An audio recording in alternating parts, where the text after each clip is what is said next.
encontraron una mortalidad de 26% y en cirugía grande, incluyendo cirugía por cáncer, una mortalidad cercana ya casi al 30%. Bien, dentro de estos pacientes que murieron, el 51% desarrolló complicaciones pulmonares posoperatorias. ¿Y cuáles fueron estas? Neumonía, síndrome de dificultad respiratoria y el uso inesperado de ventilación mecánica. Y dentro de este porcentaje, 51%, la mortalidad fue casi del 40% a 30 días y el 83% de las muertes fue debido a complicaciones pulmonares. ¿Cuáles fueron los factores de riesgo más importantes? Sexo masculino, que el paciente fuera mayor de 70 años, que tuviera un riesgo de ASA 3 o 4, que tuviera diagnóstico de cáncer, que fuera una cirugía de urgencia y que fuera una cirugía mayor. Entonces, dando este preámbulo, ellos dan aquí la recomendación absoluta de que la cirugía se debe posponer el manejo quirúrgico durante la pandemia. Aquí recordando un poco los mecanismos de transmisión, pues prácticamente son estas tres, es por gotas, se diseminan las gotas, miden 5 micras y pues esto es al hablar o al toser. Alcanzan 1 metro de distancia y cuando la persona tose o estornuda puede alcanzar hasta 4 metros. Otra vía es la vía aérea, esto a través de aerosoles, que es lo que estamos más expuestos en quirófano, de menos de 5 micras de diámetro, y otra es por contacto directo, ya sea contacto a través del paciente o de superficies contaminadas. Aquí la definición del equipo de protección personal, ¿por qué es muy importante? Pues bueno, nosotros somos una población de riesgo para contraer este tipo de enfermedades y la exposición continua nos va a hacer más susceptible a contagiarnos. Hay que recordar que nosotros, el personal de salud, somos la piedra angular para resolver la pandemia. Y aparte de todo esto, hacemos funciones como promoción y prevención de la salud, el otorgamiento de la atención médica, el seguimiento epidemiológico, entre otros. Las recomendaciones en caso de quirófano, ¿qué es el material que debemos ocupar? Nosotros vamos a estar expuestos a aerosoles, entonces higiene de manos obligatorio, guantes, en este caso se recomienda 2 pares de guantes, mascarilla quirúrgica no se recomienda, mascarilla quirúrgica se refiere al cubrebocas común, ese no lo tenemos que utilizar. Nosotros tenemos que utilizar respirador N95, se tiene que utilizar gogles o careta en su caso, bata y desinfectar todas las superficies de contacto. Ahorita vamos a ir desglosando uno por uno. Medidas de aplicación para todos los quirófanos, pues es el personal que está en quirófano debe de haber estado vacunado contra la influenza. Antes de empezar a operar pacientes, se debe verificar y gestionar que haya el insumo y la cantidad disponible de equipo de protección personal para el área que va a estar en quirófano. No se vale estar corriendo. Los cirujanos deben de saber que tienen sus herramientas adentro, los anestesiólogos igual, enfermería igual. Y se debe proporcionar, pues, bueno, una mascarilla a todos los pacientes que tengan síntomas respiratorios. Esto es muy importante, hay que definir bien las rutas de atención de los pacientes que vienen con síntomas respiratorios y seleccionarlos en áreas tanto de quirófanos a pacientes con sospecha o confirmación de COVID y quirófanos de uso para personas en teoría sanas, que ahorita vamos a ver que eso de sano no aplica muy bien. Primero les voy a hablar un poco de generalidades del equipo. Pues preoperatorio necesitamos una bata que sea desechable, que sea resistente a los fluidos y esta nos tiene que cubrir completamente desde el cuello hasta las rodillas y nos tiene que cubrir la parte de la espalda. Se tienen que amarrar todos los lazos que vienen atrás. La mascarilla, esta diapositiva me gustó porque explica muy bien cuál es la diferencia entre lo que es el cubrebocas normal y la mascarilla N95. Sabemos que el coronavirus mide 0.12 micras. Sin embargo, el coronavirus va envuelto en gotas respiratorias. Entonces, la verdadera medida del virus con las gotas respiratorias es mayor a 5 micras. Se ha visto que una mascarilla normal de uso común únicamente puede filtrar, su capacidad es de 2 a 10 micras. Entonces, el virus y las gotas respiratorias generadas por aerosol se estarían escapando. De ahí la necesidad de utilizar las N95 que pueden filtrar hasta 0.3 micras, ¿no? Entonces, aquí bien claro, todos los procedimientos en quirófano se tienen que hacer con mascarilla N95. ¿Cómo se coloca? Pues bueno, se tiene que colocar primero la cinta que está inferior, esta se ajusta al cuello, posteriormente se cubre la parte frontal, nariz, boca y se pone la cinta en la cabeza. Tiene que quedar completamente hermético y se tiene que hacer una prueba de hermeticidad, succionando y viendo que la máscara se encoja. Bloquea, ¿por qué se llama N95? Porque bloquea el 95% de las partículas de 0.3 micras. Como ya les dije, el virus mide 0.1, pero va mezclado con gotas respiratorias, entonces esto nos ayuda a la protección. Aquí se recomienda el uso de concha, en forma de concha, para duración de 40 horas y la forma cónica o de pico de pájaro, como también se conoce, de 8 horas. Entonces, sí hay que ver muy bien qué tipo de procedimiento vamos a realizar para escoger el tipo de mascarilla. Pues, ¿qué profesionales estamos expuestos a los aerosoles? Pues el área de urgencias, terapia intensiva, anestesiología, todo el personal de enfermería que está en quirófano y, por supuesto, nosotros los cirujanos, ¿no? En cuanto a los lentes que debemos de usar tienen que ser herméticos, tienen que cerrar completamente la circunferencia de la órbita para evitar que el virus entre y no se vale utilizar estos gogles que son muchas veces los que nos dan en quirófano. Tienen que ser completamente herméticos. Aquí es un tema especial, por ejemplo, yo uso lentes y muchos de los cirujanos usamos lentes. No se pueden utilizar lentes herméticos con los lentes porque la parte de aquí de la patilla pues queda abierta y descubierta para la entrada de virus. Entonces aquí lo que se recomienda hacer, uno, pues ya empezaron a vender gogles que te ponen tu graduación y se piden por internet. Esa sería una opción.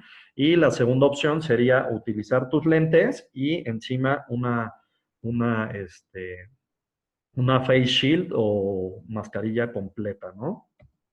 Los guantes, el uso de guantes, la primera opción que se recomienda pues, es siempre utilizar 2 pares de guantes, tanto enfermería, cirujano, ayudantes y anestesiólogos. Se recomienda más el nitrilo porque es resistente a productos químicos, sobre todo al alcohol. Sabemos que vamos a estar lavándonos las manos constantemente con soluciones alcoholadas, entonces sería la segunda opción. La primera. La segunda sería el uso de látex, que estos tienen mayor flexibilidad, pero no tiene tanta resistencia químico. Y los hipoalergénicos, estos no se recomiendan. Entonces, siempre se recomiendan usar 2 pares de guantes. Y este es el equipo más o menos de protección. Este es de un artículo de China, precisamente de Wuhan, de cómo ellos empezaron a utilizar el equipo de protección. Pues bueno, ellos recomendaron, como ven, los gobles haciendo la hermeticidad completa, la mascarilla N95, los guantes, que en este caso vamos a usar 2 pares de guantes. Ellos recomendaron, si ven, está marcado ahí un área rosa como de calzón. Ellos recomendaron usar pañales para adultos. Sabemos que muchas veces vamos a estar encerrados en estas áreas. Las cirugías pueden durar mucho tiempo. Entonces, los chinos empezaron a usar pañales para adultos para no tener que estar saliendo al baño. Ellos recomendaban en este artículo el cubrir al celular con una bolsa especial, pero bueno, las recomendaciones actuales de la CDC y de la Secretaría de Salud es ingresar a estas áreas sin joyas, sin relojes, sin plumas, sin cualquier objeto, ¿no? Tenemos que entrar completamente, ahora sí que solos. ¿Cómo se maneja esta parte de los sistemas quirúrgicos? Pues uno, lo que ya les había comentado, hay que estar preparados antes de realizar el procedimiento. Hay que verificar que tenemos todo el material, que tenemos el equipo de protección adecuado. Hay que desarrollar un plan para los procedimientos más frecuentes en su hospital. Si en su hospital lo que más realizan es traqueostomías, pues realizar un algoritmo de traqueostomía. Si realizan endoscopías, de endoscopías. Si son cesáreas, cesáreas. Así para cada procedimiento hay que adecuarlo a la unidad. Esto es muy importante. Hay que educar al personal al uso correcto del equipo de protección personal. Esto para que no se contagien y segundo, para no hacer mal uso de los recursos. Limitar al máximo el personal que va a estar en las áreas quirúrgicas y esto hay que tener muy bien en cuenta. El quirófano se va a convertir como en una pequeña sala de cuidados intensivos. Entonces sí hay que tener muy en claro el espacio para ver dónde va el respirador, el equipo de paro y los demás aditamentos que vamos a requerir. En cuanto, pues ya hablando a recomendaciones generales, estas son las recomendaciones del Colegio Americano de Cirujanos y de la Asociación Mexicana de Cirugía General. Uno, como ya les decía, y ya está publicada la evidencia, es diferir la cirugía programada de forma inmediata. No hay necesidad de operar cirugía que no sea urgente.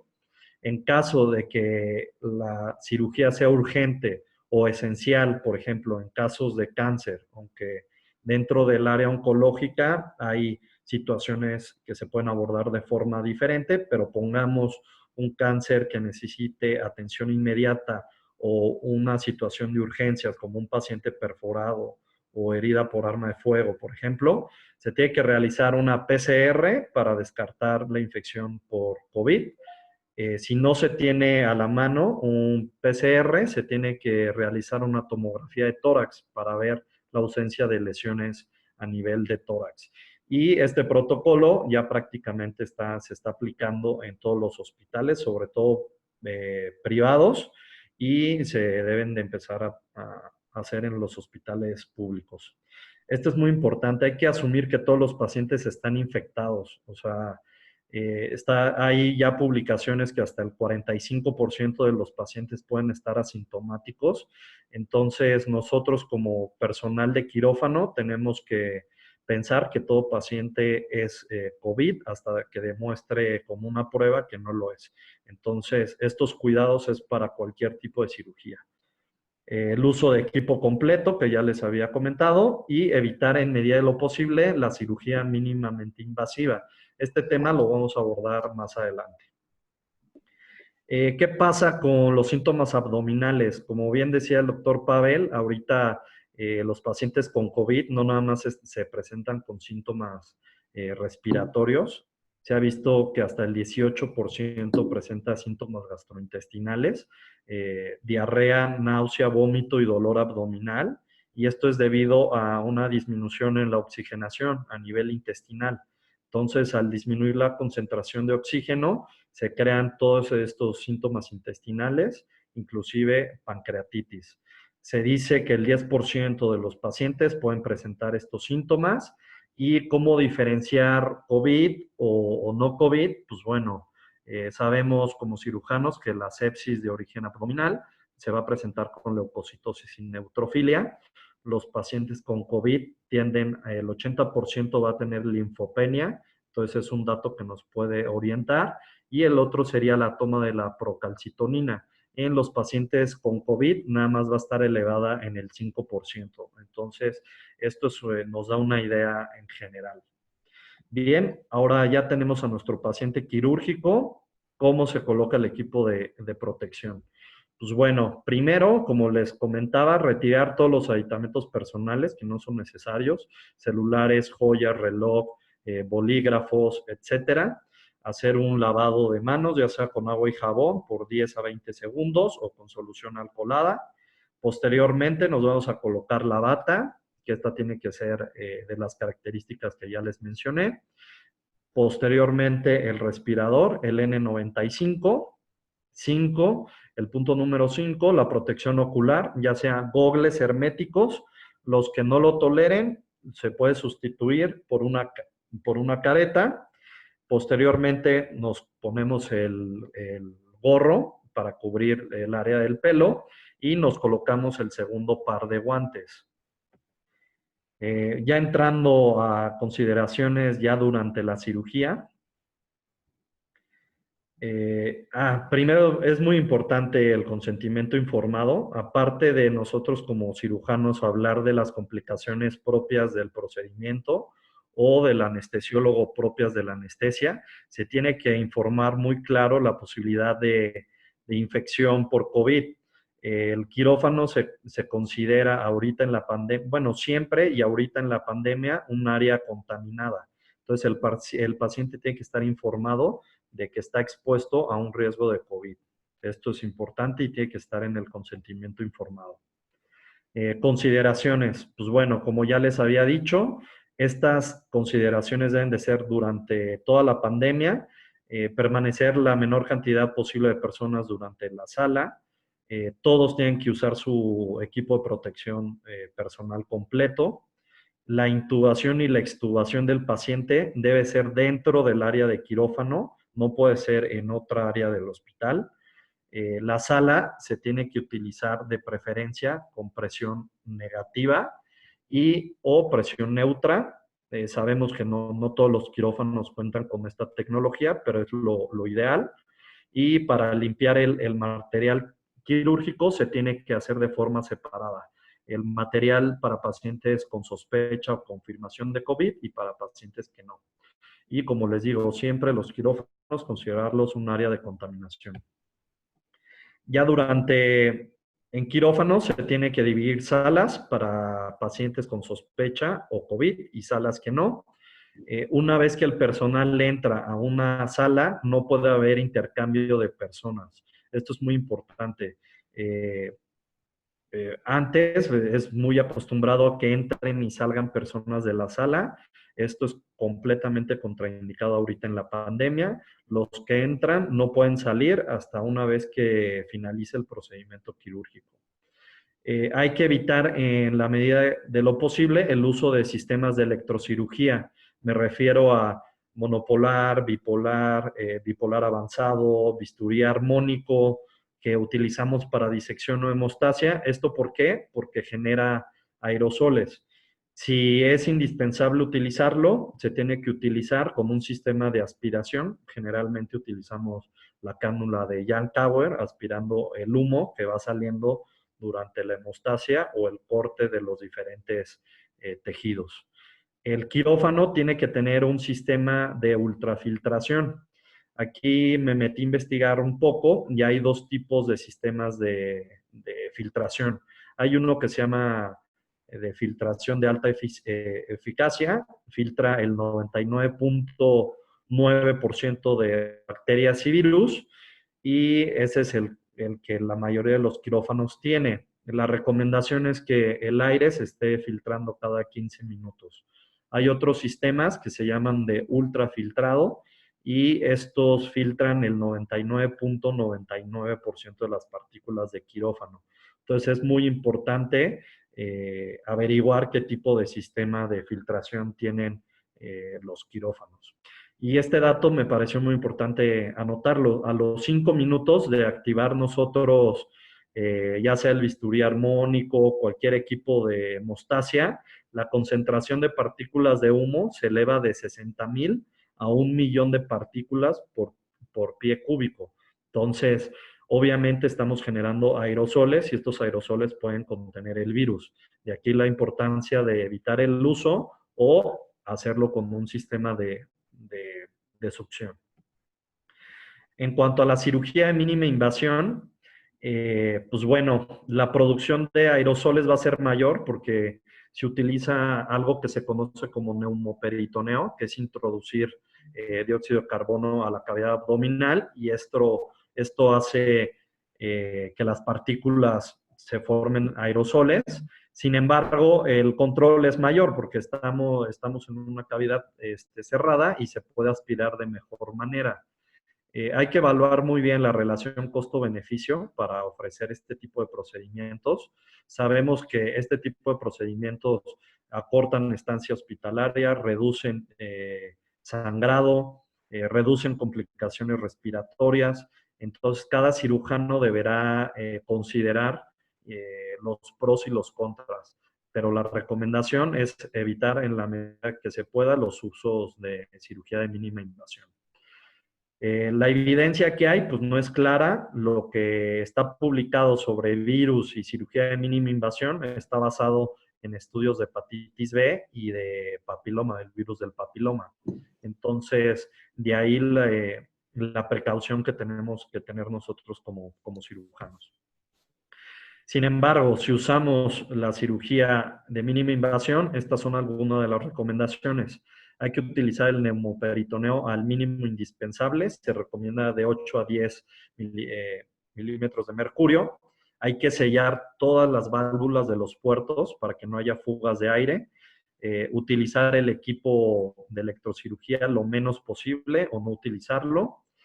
Colocar un filtro de humo a alguno de los trócares para que esté saliendo el humo de la cavidad abdominal hacia el filtro de salida y conectar un filtro de entrada también del insuflador de la máquina hacia el trócar que va a insuflar el neumoperitoneo. Entonces, tener tanto un filtro de entrada como un filtro de salida. Ya terminando el procedimiento, el neumoperitoneo se tiene que remover a través del filtro de salida completamente, con todos los trócares sellados y con todos los trócares en su posición. No se pueden quitar los trócares para que salga el neumoperitoneo, que eso es una práctica común en los cirujanos. Si es un paciente sospechoso o confirmado de COVID, se recomienda no utilizar drenajes. ¿Esto por qué? Pues porque ya sabemos que el virus también se secreta por heces, por bilis, por varias secreciones. Entonces es un medio de transmisión el utilizar drenajes. Se recomienda hacer incisiones pequeñas y utilizar los puertos pequeños de 5 milímetros, mantener cerradas todas las válvulas durante la cirugía y igualmente no porque sea un procedimiento de mínima invasión, sustituye el equipo de protección personal. Todos deben de utilizar el equipo de protección personal completo. En cuanto a la anestesia, bueno, este es un tema súper amplio, pero voy a tocar algunos puntos a considerar. Uno es pues, la preparación del paciente para ingreso. El anestesiólogo no puede hacer su valoración preanestésica, obviamente. Se tiene que utilizar o videoconferencia, teléfono. Lo ideal es que sea un expediente electrónico para no tener que utilizar doble papelería. Lo del consentimiento informado, que ya les había comentado, el uso completo también del equipo de protección personal. También en el anestesiólogo se recomienda doble uso de guantes. Y el traslado, pues el traslado del paciente se debe de hacer por una ruta perfectamente establecida, con el mínimo personal requerido. Si el paciente viene intubado, tiene que trasladarse con un ventilador de transporte y o como un ambú. Si es un ambú, tiene que estar conectado a un filtro. Ya que ingrese el paciente, va a ingresar directamente a sala. Esto es muy común. Antes lo que hacía, pasaba el paciente y al área de recuperación o un área especial en donde enfermería recibía al paciente y el anestesiólogo hacía su valoración. Esto ya no es posible. El paciente tiene que pasar directamente a quirófano. En cuanto a la ventilación mecánica, pues aquí lo que sugieren es evitar las desconexiones del tubo al ventilador. Y cada vez que se tenga que desconectar, se tiene que pinzar el tubo endotraqueal con una pinza de anillos para evitar la salida de aerosoles. Este artículo me parece muy interesante porque ponen aquí los procedimientos asociados a aerosoles y la posibilidad de infectarte y de la diseminación del virus. Tenemos intubación endotraqueal. La intubación endotraqueal da los mayores odds ratio para la diseminación del virus. Tenemos estudios que van desde el 22.8 y la mayoría está entre 8 y 9. Sin embargo, también aspiración previa a la intubación, aspiración de la cavidad oral, ventilación manual, antes o después de la intubación, la ventilación mecánica, y esto es muy importante, los siguientes odds ratio más elevados son para el uso de compresiones torácicas o desfibrilación, en caso de que el paciente caiga en paro durante un procedimiento quirúrgico. Me gustó este algoritmo, es sobre inducción, anestesia, intubación. Les pongo la foto de cómo tiene que estar más o menos preparado el quirófano. Sobre todo me interesa la parte de afuera. Afuera del quirófano debe haber un auxiliar que esté siempre al pendiente de los requerimientos del personal que esté adentro. Se debe de hacer si el paciente está ventilando por sí mismo, tiene que ingresar con una N95. El procedimiento se recomienda que lo haga el anestesiólogo más experimentado. La preoxigenación se tiene que hacer con mascarilla facial. Y esto es muy importante, se recomienda la inducción de secuencia rápida con el uso de videolaringoscopio para evitar las intubaciones fallidas. Y lo más importante es no ventilar. Se tiene que hacer un bloqueo neuromuscular profundo para que el paciente no tosa, no vomite. Y una vez ya insertado el tubo, se tiene que inflar el balón y conectar a la máquina. Hasta ese momento se va a empezar a ventilar el paciente. Todo esto para evitar la generación de aerosoles. Aquí pongo un poco el algoritmo del Instituto Nacional de Cancerología, que es muy parecido. Nada más aquí la diferencia es, aquí le ponen en el punto número 2 si el paciente es cooperador o no. Si el paciente no coopera, ellos hacen una inducción de secuencia rápida con videolaringoscopio, y si el paciente está cooperando, hacen la preoxigenación con una mascarilla facial a 10 litros por minuto, entre 2 a 5 minutos. Durante la intubación, esto es muy importante, no sé, los anestesiólogos generalmente ventilan con una posición de S, con una mano, sujetan lo que es la mandíbula y la mascarilla. Durante la pandemia se sugiere que un anestesiólogo con las dos manos utilice la posición de V y E para completamente sellar la mascarilla a todo lo que es la boca y la nariz y no se generen aerosoles. Como les comento, es un procedimiento de muy alto riesgo. Hay que tener un carro especial para pacientes con COVID. Hay que limitar el staff que va a estar ahí. Se sugiere la persona que va a estar entubado y otra persona que asista al anestesiólogo. El uso del videolaringoscopio para la intubación, para evitar intubaciones fallidas, y paralizar completo al paciente con el bloqueo neuromuscular completo para evitar vómito, tos y todo esto. Y por supuesto el equipo de protección completo. En cuanto a la extubación, pues bueno, se considera el momento de mayor riesgo, porque ya que el paciente puede toser y vomitar. Entonces, aquí lo que se recomienda es aspirar las secreciones con un sistema de aspiración cerrado. Hay que dar una profilaxis con ondansetron para evitar náuseas y vómitos. Hay que extubar sin desconectar el tubo. Esto es muy importante, sin desconectar el tubo del circuito para evitar aerosoles. Obviamente todo lo que se utiliza directamente a la basura. Ya cuando el paciente está extubado, se tiene que cubrir la boca del paciente con compresas y colocar una mascarilla facial para sellar la vía aérea. Ya cuando el paciente está consciente, se le coloca su mascarilla N95 y sus puntas nasales por debajo de la misma, y ya se traslada al área correspondiente. También se puede utilizar para evitar que tosa y vomite, pues dexmedetomidina, lidocaína, y esto es muy importante, analgesia multimodal, para que el paciente no tosa terminando el procedimiento. Ahora, ¿qué sigue? Pues cómo nos retiramos el equipo de protección personal. Esto es básicamente la misma secuencia, nada más que nos vamos a estar lavando las manos. Se realiza el lavado de manos, se retira el primer par de guantes, nos volvemos a hacer el lavado de manos, nos retiramos la bata. Esto puede ser rompiendo, si es de tela, rompiendo directamente las sujeciones que tienen atrás, otros recomiendan enrollarla, volver a lavar las manos, quitarnos el gorro quirúrgico, volver a lavar las manos, retirar lentamente, esto es muy importante, lentamente los gogles o la careta, con cuidado de no tocar la parte frontal, volver a lavar las manos, retirar la mascarilla N95, esto es muy importante, primero se quita la correa de abajo y posterior la de arriba sin tocar la parte frontal de la mascarilla y nuevamente nos volvemos a lavar las manos.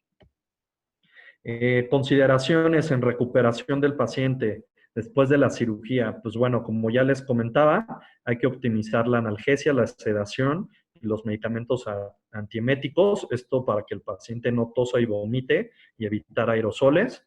El paciente como tal no va a pasar al área de recuperación, como tradicionalmente se hace.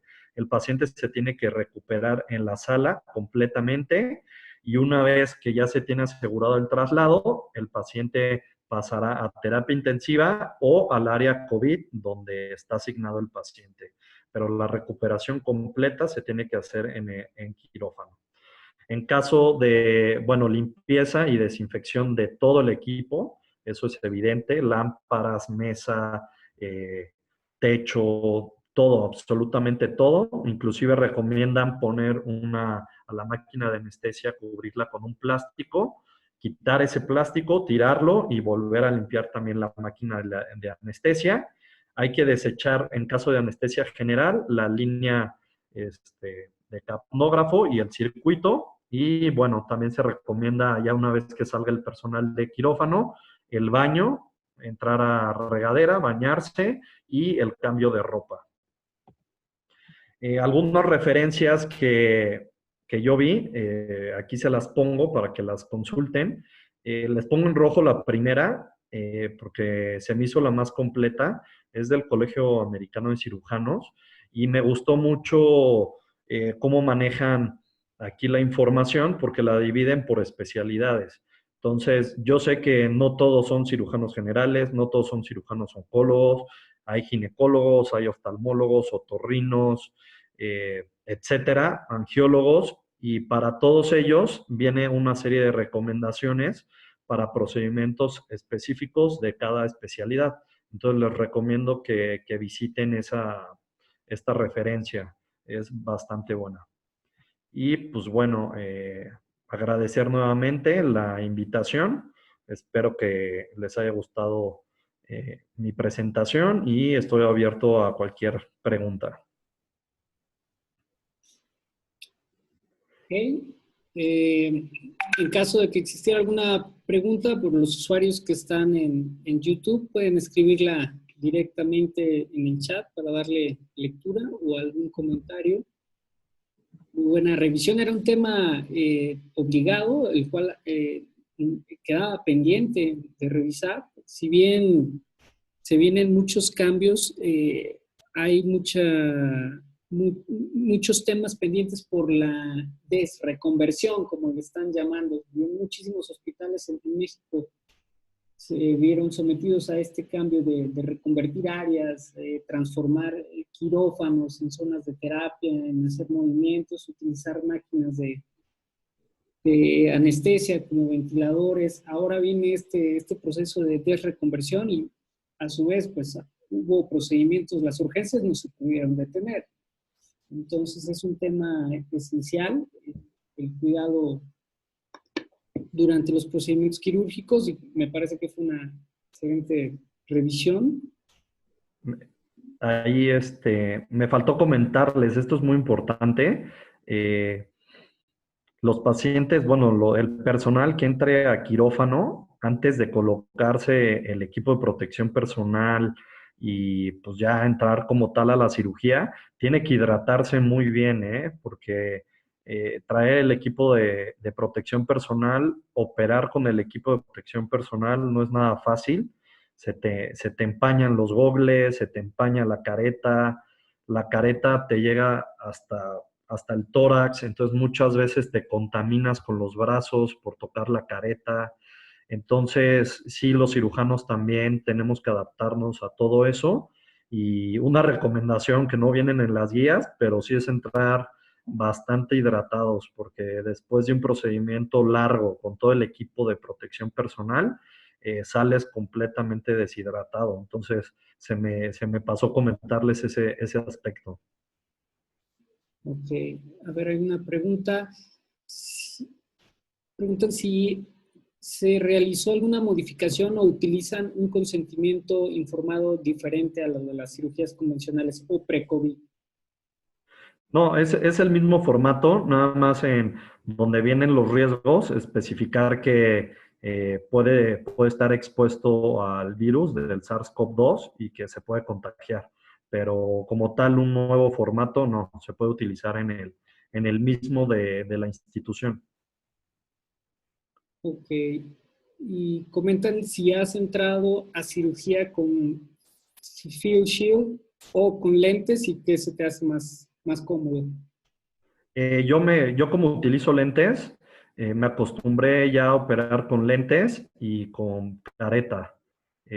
Los gogles no me gustan porque, como les comentaba, yo que uso lentes, pierdo la hermeticidad en esta zona por las patas de los lentes.